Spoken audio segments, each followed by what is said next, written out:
one of looking at tension Christian, and that's the purpose of it, is that sometimes we live in a world where, well, I'm going to put the title slide this morning has got Ecclesiastes 3:11. You'll be familiar with it if you've been here for the other parts of the series, which says God has set the eternity in the hearts of men. And so because we're created with eternity in mind, we get pulled between the world that we long for and the world that we live in. At times we find that the world that we long for is not anywhere close to the world that we live in. And we desire it, don't we? And we long for it. But sometimes there's a tension that exists within us as believers that we have to live in this tension until Jesus comes and makes us perfect and complete in him. I'm looking for people going around going, what do you mean, Phil? I'm not perfect and complete already? No comment.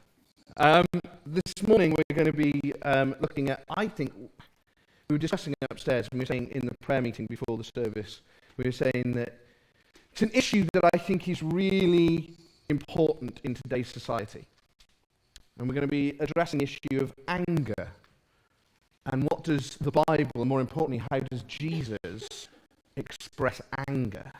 And so we're going to spend some time unpacking that. And so perhaps for some of you, as we go through this, you'll realize there are things that you need to respond to. And there'll be opportunity to do that at the end of the service, to come for prayer and to come and seek God's assistance with this.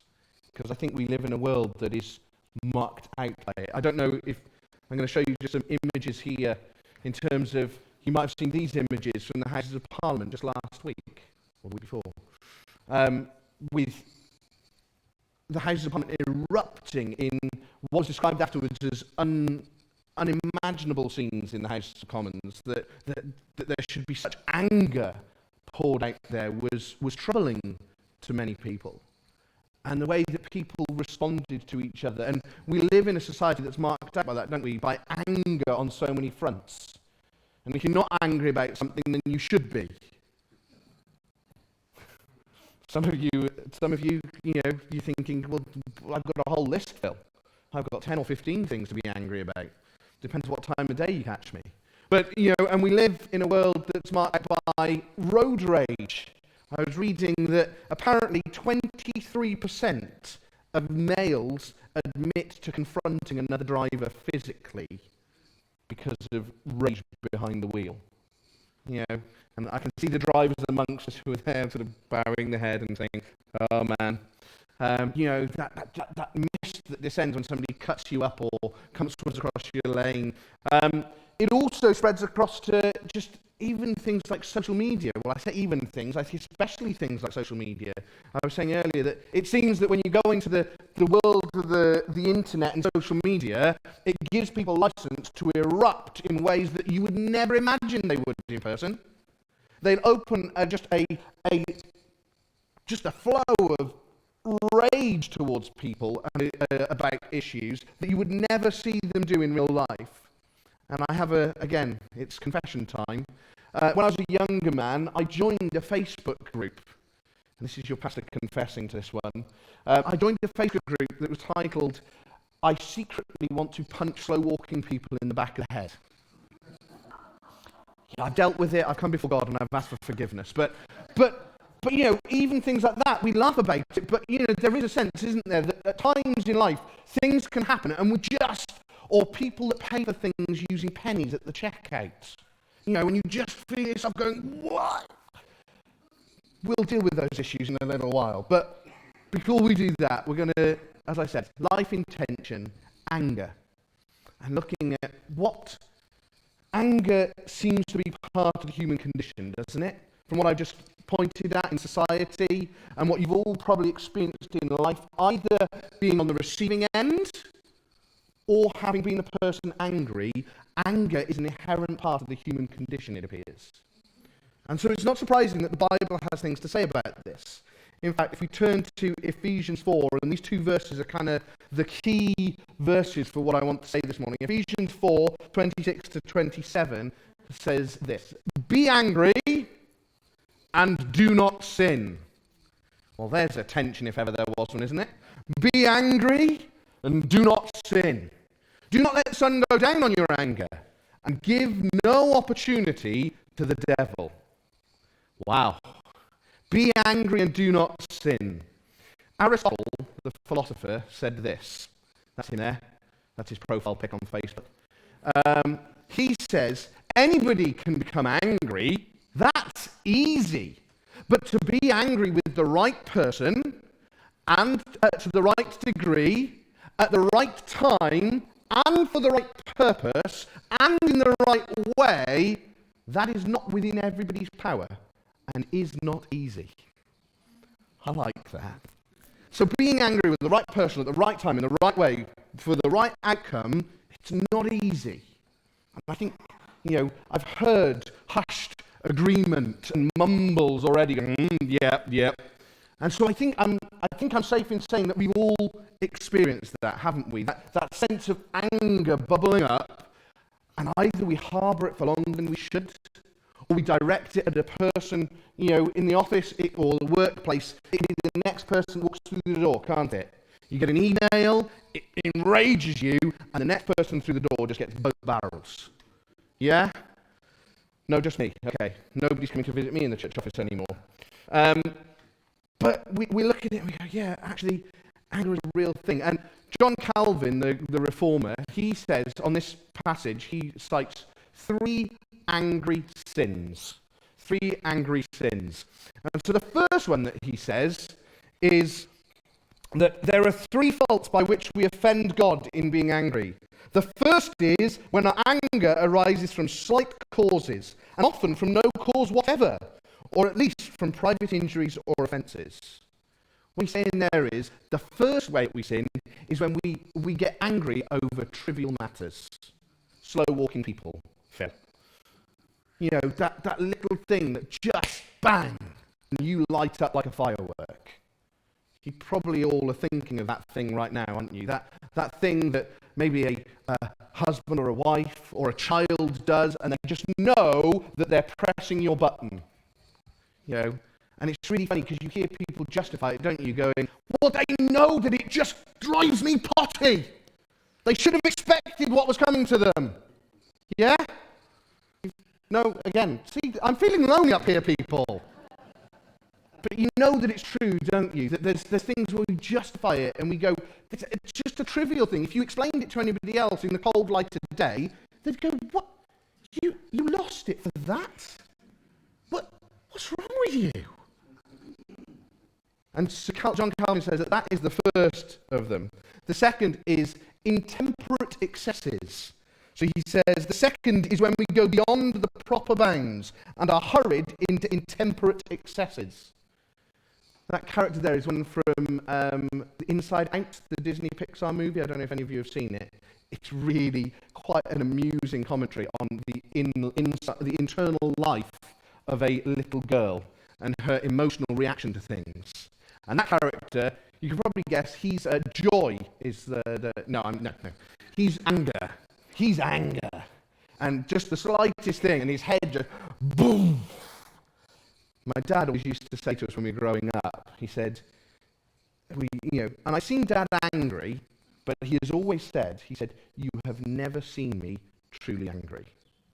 Because as a young man, I don't know what it was, I don't know when it was, but he had to come to terms with the fact that he had a temper that was similar to his father's.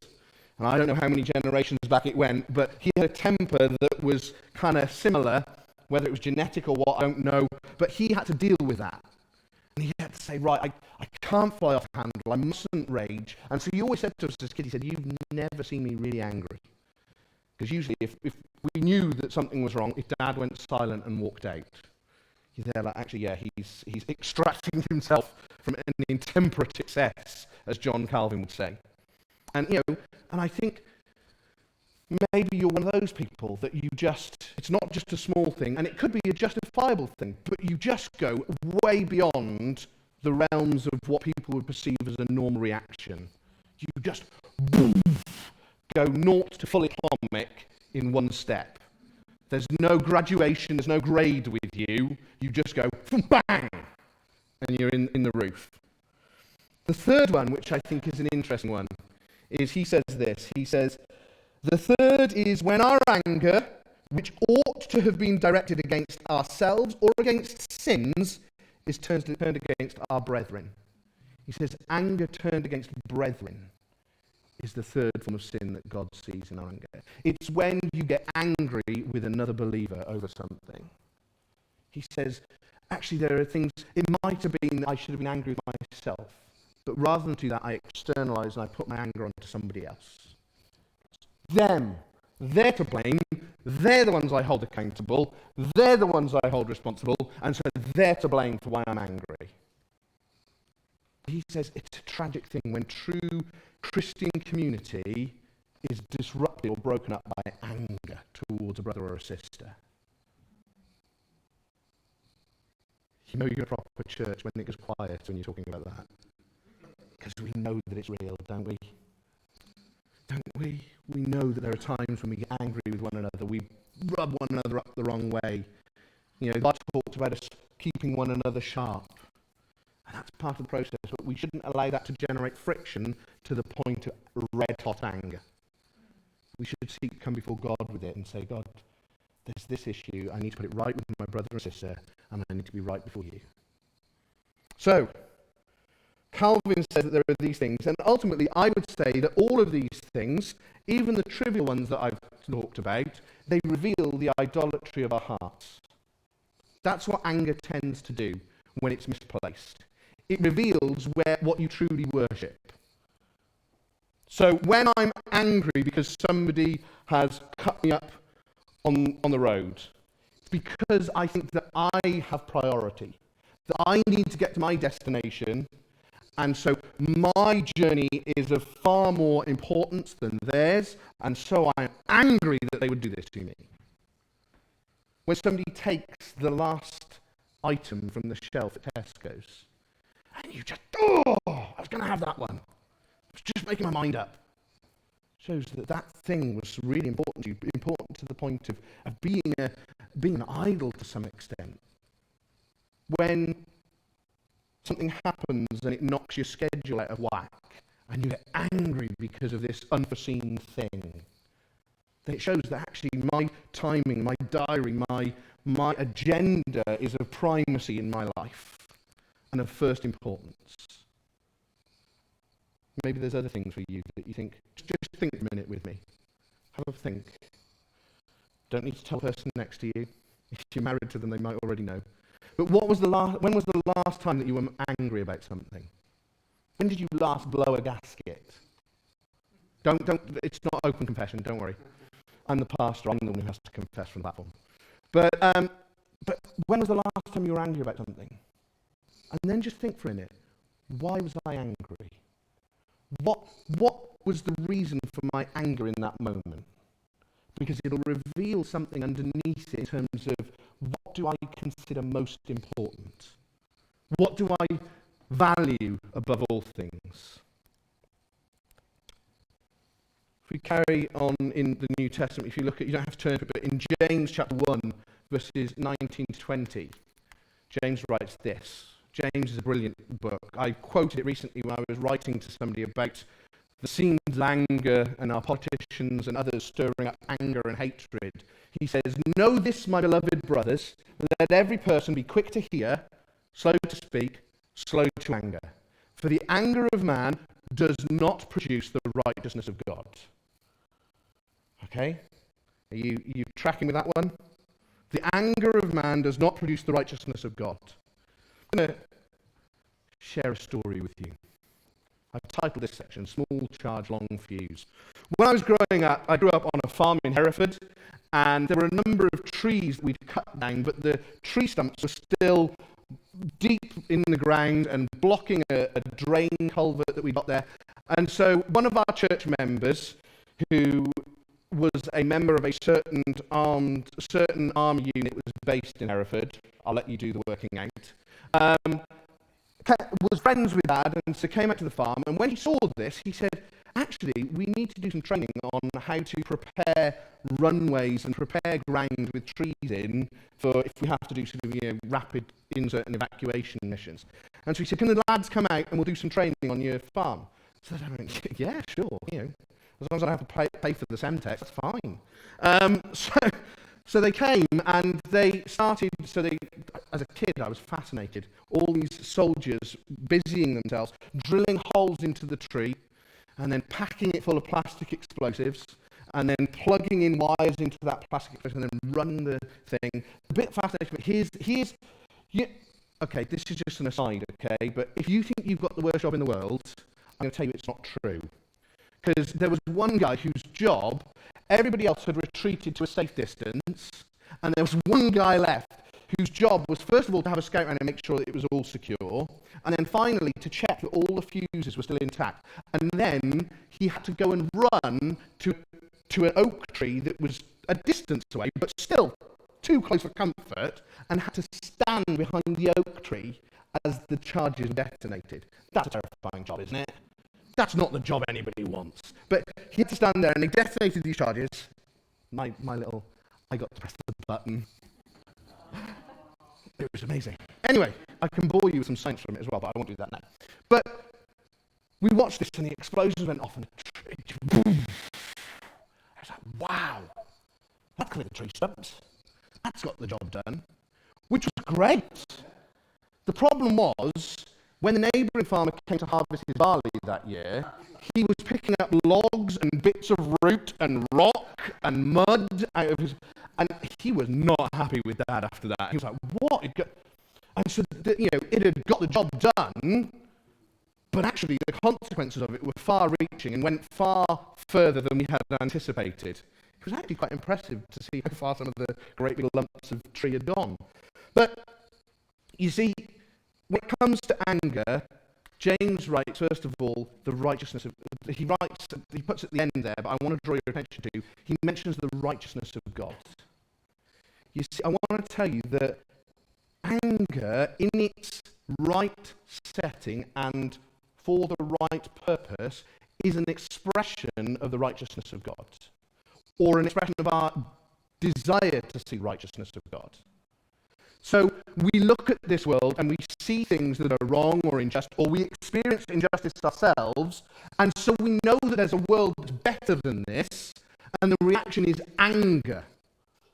Do you get what I'm driving at there? That we live in a world where we experience injustice, and because we know eternity is in our hearts, we know that there's a world that should be better than this, and so it's potential that we react in anger. And that, at its source, at its start, is an expression that we trust that God is righteous, and this doesn't fit his pattern of the world. Okay? So what I'm telling you is, some people will tell you that we laughed and joked upstairs saying that we're British, we don't do emotions, we just push them down. And some people tell you that you bottle it up, you keep it in, you stiff upper lip and all that. And God's saying that actually there's a right context for this, and expresses the righteousness of God. But he says, but then in contrast to that, the anger of man. It doesn't reach the righteousness of God, it's just the anger of man. You see, the temptation is that we lash out to an extreme. We inflict wounds on those who are undeserving of being wounded. Or we respond, we go off half-cocked and fully aware of all the details. And so there are disastrous outcomes.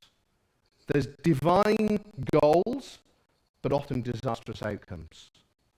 So you can set out with the right intent, but wreak havoc in people's lives when you respond in anger. Is that making sense to you this morning? That when you act in anger, you can start with right divine goals, but end up with disastrous outcomes. And so we need to take deliberate actions. Divine goals, disastrous outcomes. To avoid that, we need to take deliberate actions. We need to be quick to hear and slow to speak. It's interesting, isn't it? In this world, it seems that that's totally reversed. We need to be fast to speak, fast to get our point across, and don't listen to the other view. You need to get your view across first. If you've ever, and I'm not So don't judge me on this one. But if you've been involved in a road traffic collision, quite often the guilty party will be the first one out and go, well, did you see the dog that ran out in front of me? Or, oh, well, it wasn't my fault. You just came out of my blind spot and I didn't see you. And we can be very quick to speak, quick to justify, quick to respond, rather than taking time and listening and then speaking from a place of wisdom. I'm going to show you a video on the next slide. This video is from this week, actually, from the news. Some of you may have seen it already. It's a video of a young 18-year-old guy from America. His name's Brant Jean. And his brother, back earlier in the year, was shot dead by an off-duty police officer in America when she came home and thought that she was entering her own apartment, and it wasn't, it was his. She confronted him and shot to kill. And so she had just been, when I showed this video, she had just been convicted of murder and sentenced to 10 years in prison. Okay? Now there's all kinds of other stuff going on around it, but I just want you to bear in mind, this is an 18-year-old boy talking and reacting to the murderer of his elder brother. And so we're just going to watch this.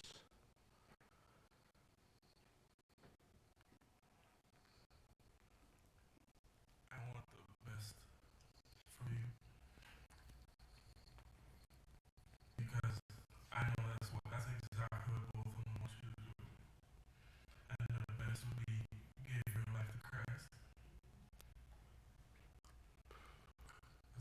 I'm not going to say anything else. I think giving your life to Christ would be the best thing that both of them want to do. And I love you as a person. And I don't wish anything bad on you.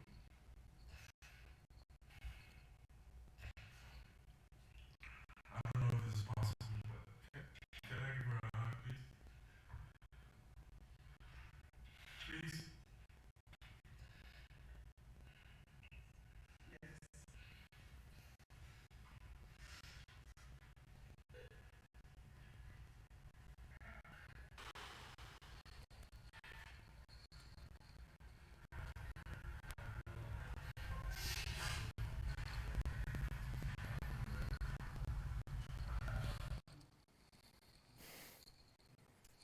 Did you hear what he said?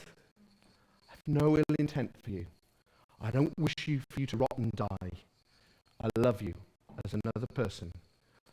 But the best thing you could do is give your life to Jesus. Wow. You know, if there's somebody in this world, can I just suggest, if there's somebody in this world who has the right to feel anger, it is a young black man who is the brother of a black guy who's been shot unarmed by a police officer. You know, he's got a legitimate cause there, I feel. And yet, how does he respond? He says, I love you.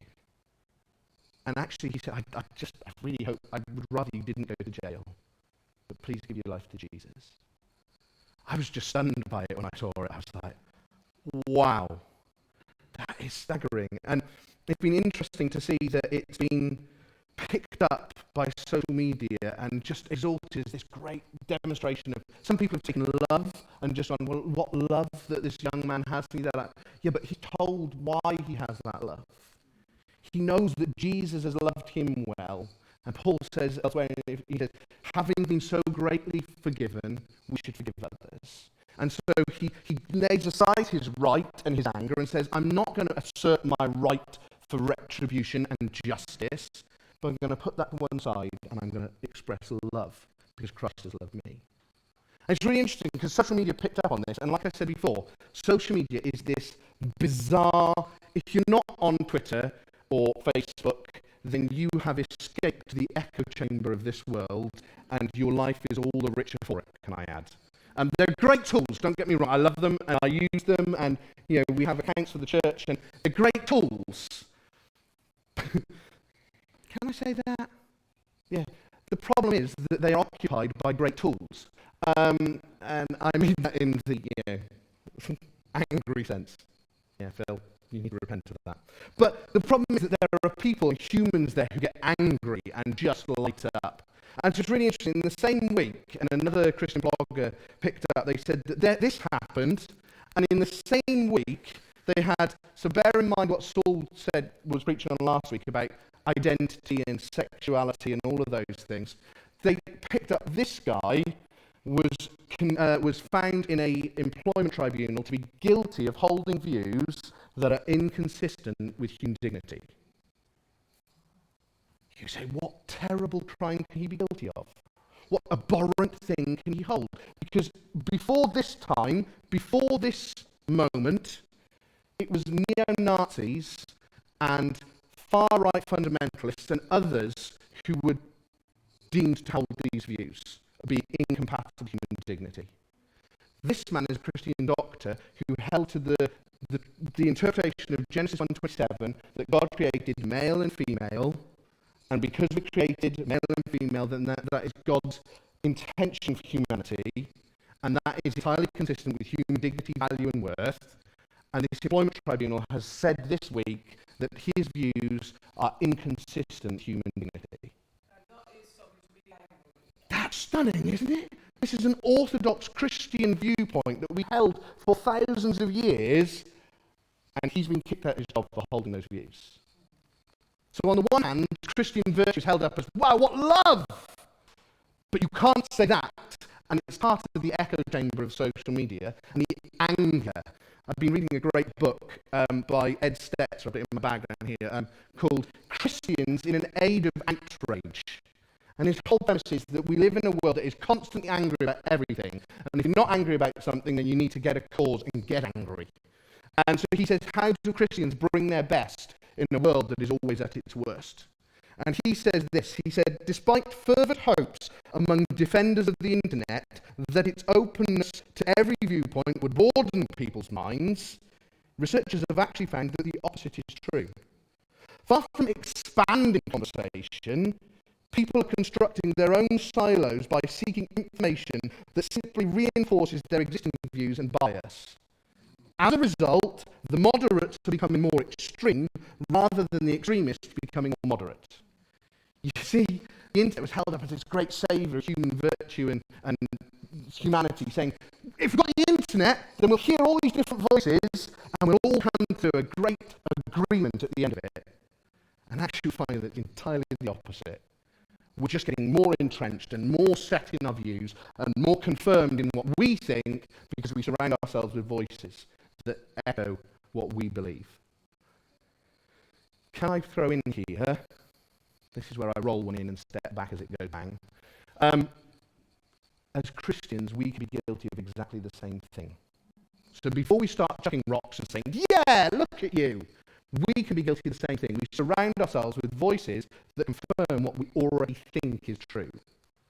Rather than running to Scripture and finding Christ and God's revealed truth, we confirm it by finding teachers that tell us what we already think. I'm just going to throw that one out there, and when you think about looking at things on the internet or posting things, then we need to be aware of that that's a potential pitfall of these things.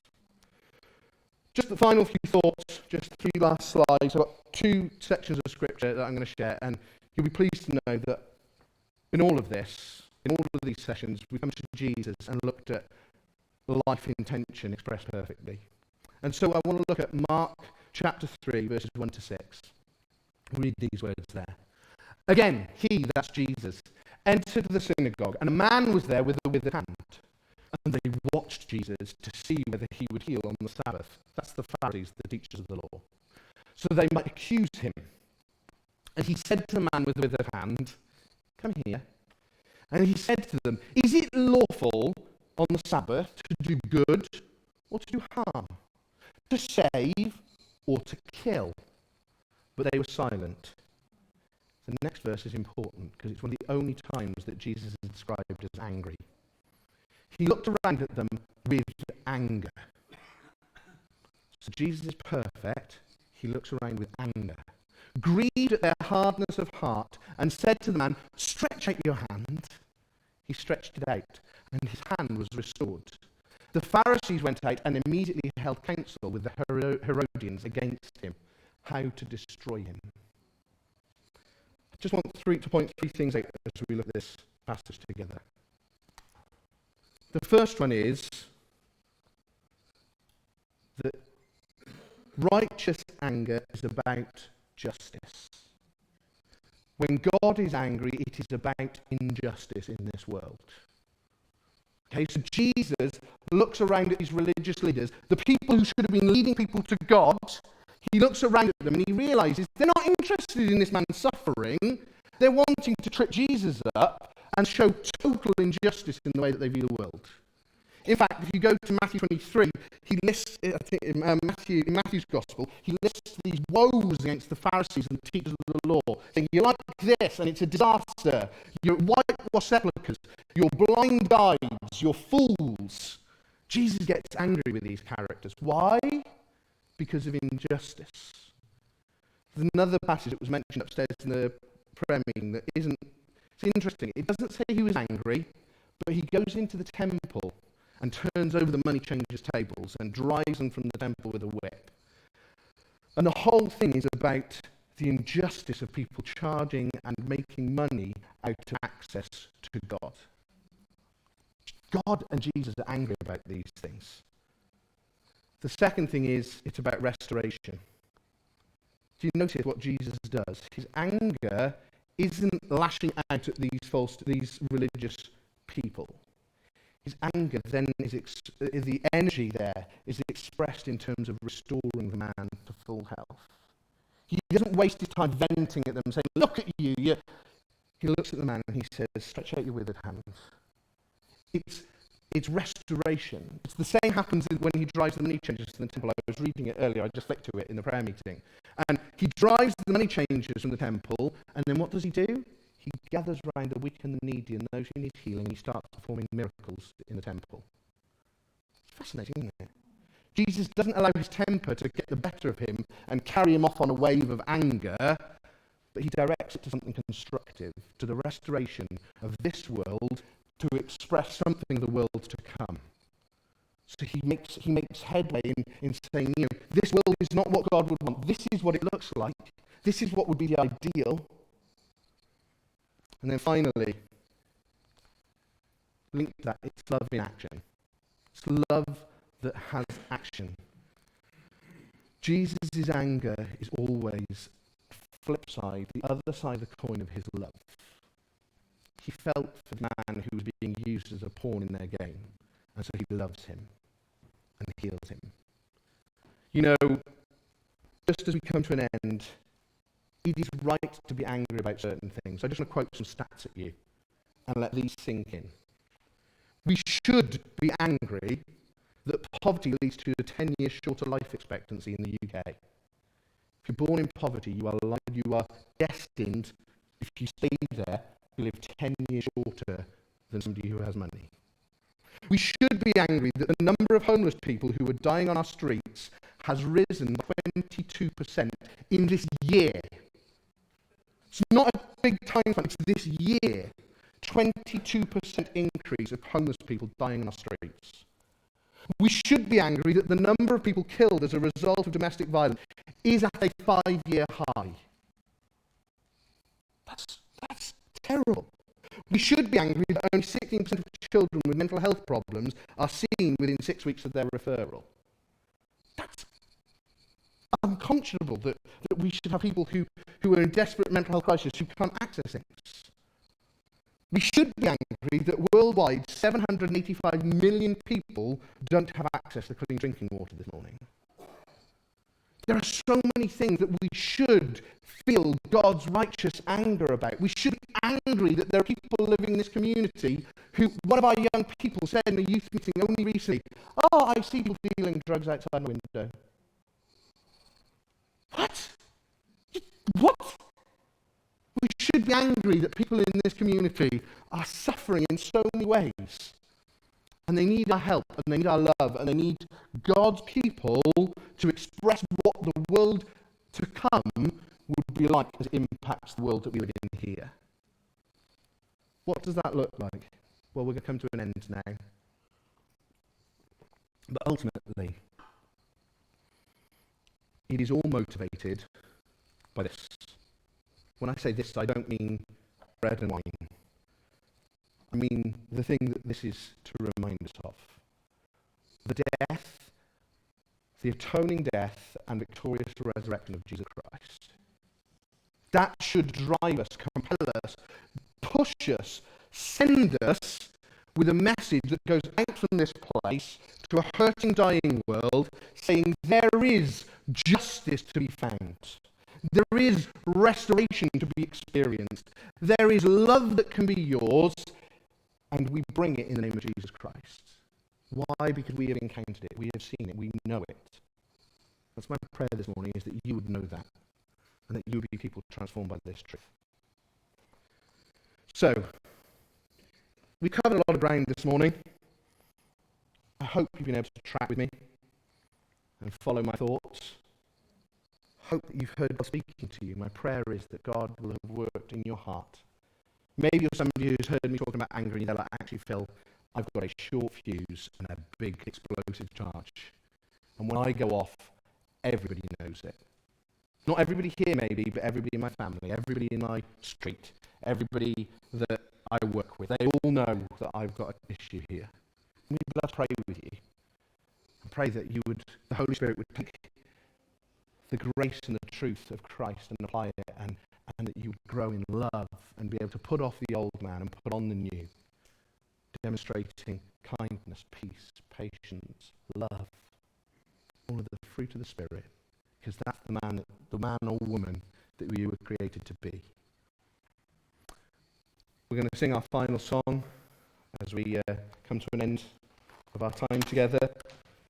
All I once held dear, put my life upon, it's nothing compared to knowing Jesus. I'm going to make them available if you need